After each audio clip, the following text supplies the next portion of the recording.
As the Fed showed signs of recovery, as the economy showed signs of recovery and the Fed ended its mortgage purchase program, many predicted that mortgage rates would begin to rise.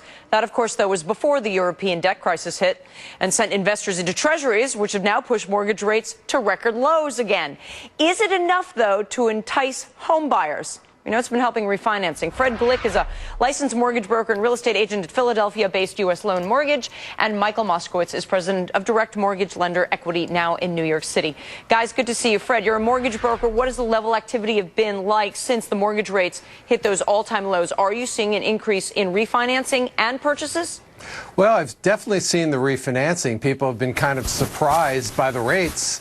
And I've been getting some phone calls from different states. I had one guy who actually closed 30 days ago out in California, and the rate is 5/8% below what he locked in at, so we're refining him again.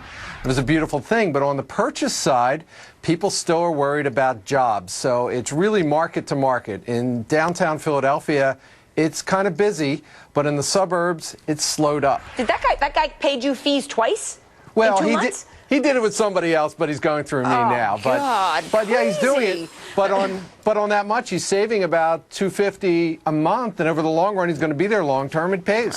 He's doing it for cash flow rather than overall cost. All right, Michael, exactly. Rates are low, but banks are still very tight on lending standards. As a direct lender, what kind of loans are you doing? Do you find your customers are coming to you after being turned down by other major financial institutions? Yes, we do. We find that some of the major banks have minimum credit scores of 660 or above, and our credit scores are as low as 620. And by the way, 6 months ago, the credit scores that you can qualify for a loan were 580, both for Fannie, Freddie, and FHA. So you definitely see a tightening in the credit environment. And in your promo, you said, are we going to see a jump up in activity? I don't think so. I see credit conditions tightening, and let me clarify that. So a few months ago, you said somebody could go to Fannie and Freddie with a 580 credit score and get a loan. Now they've got to have, what did you say, 660? 620. 620. So it's okay. Many major banks have their own self-imposed limit of 660. And why do you think that's happened, even though rates have gone down?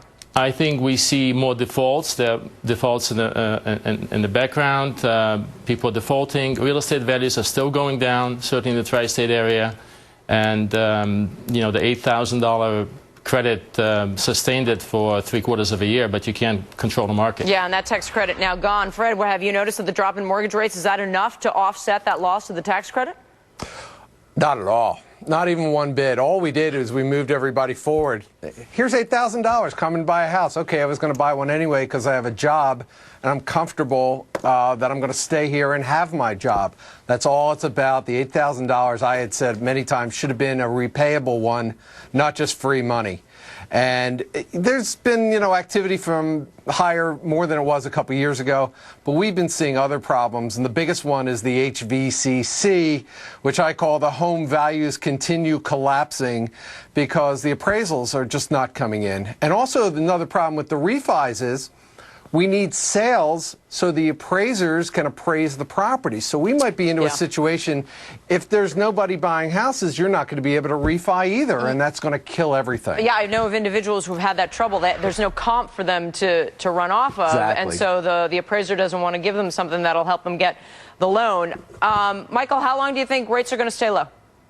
I personally think they'll stay low for a while. I think it all has to do with Europe, and I think Europe is over-leveraged, like most consumers in the U.S., and I think we're in for the 10 years that Japan had of low rates and a difficult environment. Oh, God. And Fred, did you just agree with him? Absolutely. There is no reason to raise rates. We're not in a booming economy. We have to slow it down.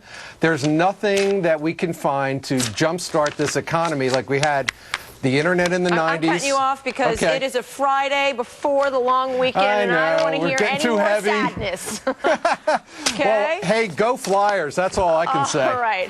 Michael, you have a great weekend. Fred, you have a great weekend as well.